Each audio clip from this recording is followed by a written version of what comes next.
जय माता दी दोस्तों, आज हम बात करेंगे देवउठनी एकादशी या प्रबोधिनी एकादशी के बारे में। दोस्तों, हर साल कार्तिक मास के शुक्ल पक्ष की एकादशी पर यह पर्व मनाया जाता है। इस दिन भगवान विष्णु अपने 4 महीने की निद्रा से जाग जाते हैं। ये देव के जागने यानी उठने की तिथि है, इसीलिए इसे देवउठनी एकादशी या प्रबोधिनी एकादशी भी कहा जाता है। दोस्तों, देवउठनी एकादशी हिंदुओं के प्रमुख त्योहारों में से एक है। हर साल कार्तिक मास के शुक्ल पक्ष की एकादशी पर यह पर्व मनाया जाता है। कई स्थानों पर इस दिन तुलसी जी का विवाह भगवान शालिग्राम के साथ कराने की भी परंपरा है। दोस्तों, इस दिन जगत के पालनकर्ता भगवान विष्णु अपनी योग निद्रा से जाग जाते हैं और सृष्टि का कार्यभार फिर से संभालते हैं। इसी के साथ ही 4 महीने से रुके हुए शादी विवाह के मुहूर्त और सभी मांगलिक कार्य फिर से शुरू हो जाते हैं। इस दिन भगवान विष्णु, माता लक्ष्मी और तुलसी जी की पूजा की जाती है। दोस्तों, देवउठनी एकादशी पर पूजन विधि के अनुसार देवउठनी एकादशी के दिन व्रती प्रातःकाल से स्नान आदि से निर्भित होकर आंगन में चौक बनाएं। इसके पश्चात भगवान विष्णु के चरणों को कलात्मक रूप में अंकित करें। फिर दिन के समय श्री हरि के चरणों को ढक दें। देवउठनी एकादशी को रात के समय सुभाषित, स्तोत्र पाठ, भगवत कथा और पुराण आदि को सुने और भजन आदि का गायन करें। दोस्तों, पूजा में घंटा, शंख, मृदंग, नगाड़े, वीणा का प्रयोग करते हुए मंत्रों का उच्चारण किया जा सकता है। दोस्तों, इसके बाद भगवान विष्णु की विधिवत पूजा करें और उनकी आरती उतारें। दोस्तों, देवउठनी एकादशी की व्रत कथा के अनुसार एक राजा के राज्य में सभी लोग एकादशी का व्रत करते थे। प्रजा तथा नौकर चाकरों से लेकर पशुओं तक को एकादशी के लिए अन्न नहीं दिया जाता था। एक दिन किसी दूसरे राज्य का एक व्यक्ति राजा के पास आकर बोला, महाराज, कृपया करके मुझे नौकरी पर रख लीजिए। तब राजा ने उसके सामने एक शर्त रखी कि ठीक है, रख लेते हैं, लेकिन रोज तो तुम सबको खाने के लिए मिलेगा, परंतु एकादशी को अन्न नहीं मिलेगा। उस व्यक्ति ने उस समय तो हाँ कर दी, पर एकादशी के दिन जब उसे फलाहार का सामान दिया गया तो वह राजा के सामने जाकर गिड़गिड़ाने लगा और बोला, महाराज, इससे मेरा पेट नहीं भरेगा, मैं भूखा ही मर जाऊंगा, मुझे अन्न दे दीजिए।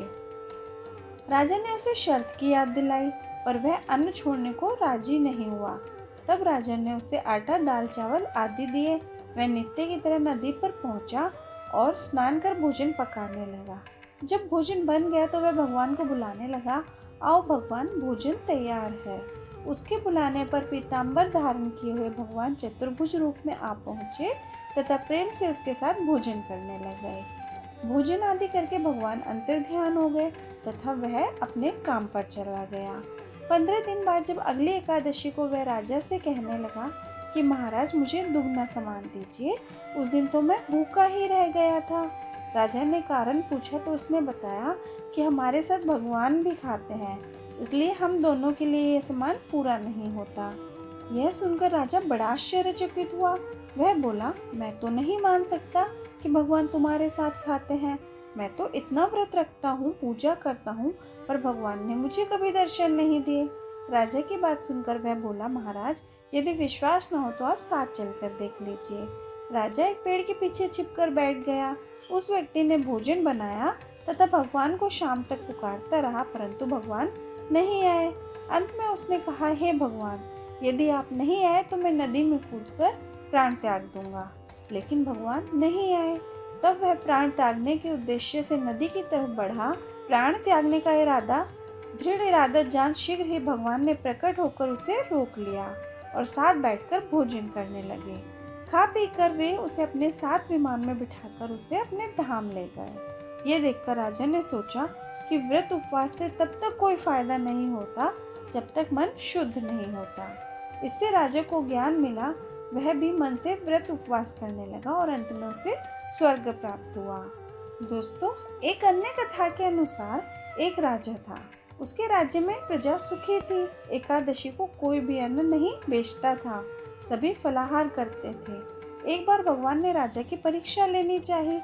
भगवान ने एक सुंदरी का रूप धारण किया और सड़क पर बैठ गए। तभी राजा उधर से निकला और सुंदरी को देख चकित रह गया। उसने पूछा, हे सुंदरी, तुम कौन हो और यहाँ क्यों बैठी हो?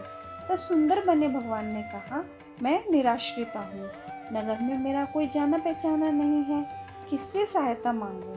राजा उसके रूप पर मोहित हो गया। वह बोला, तुम मेरे महल में चलकर मेरी रानी बनकर रहो।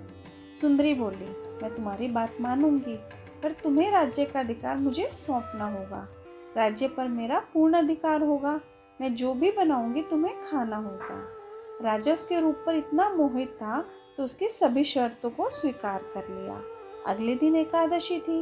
रानी ने हुक्म दिया कि बाजारों में अन्य दिनों की तरह अन्न बेचा जाए। उसने घर पर मांस मछली आदि पकवाए तथा परोसकर राजा से खाने के लिए कहा।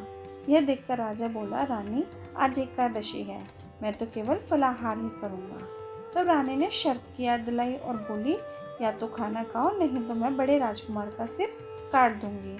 राजा ने अपनी स्थिति बड़ी रानी से कही तो बड़ी रानी बोली, महाराज, धर्म ना छोड़ें, बड़े राजकुमार का सिर दे दें। पुत्र तो फिर मिल जाएगा, पर धर्म नहीं मिलेगा। इसी दौरान बड़ा राजकुमार खेल कर आ गया। माँ की आंखों में आंसू देखकर वह रोने का कारण पूछने लगा तो माँ ने उसे सारी बात बता दी।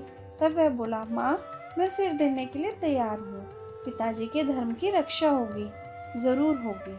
राजा दुखी मन से राजकुमार का सिर देने के लिए तैयार हुआ तो रानी के रूप में भगवान विष्णु प्रकट हुए और असली बात बताई।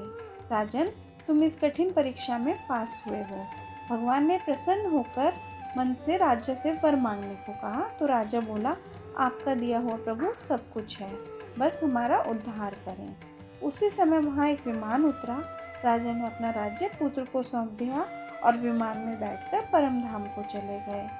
दोस्तों, अगर आपको मेरी वीडियो पसंद आई हो तो प्लीज़ वीडियो को लाइक कीजिए, शेयर कीजिए और चैनल को सब्सक्राइब करना ना भूलें। जय माता दी।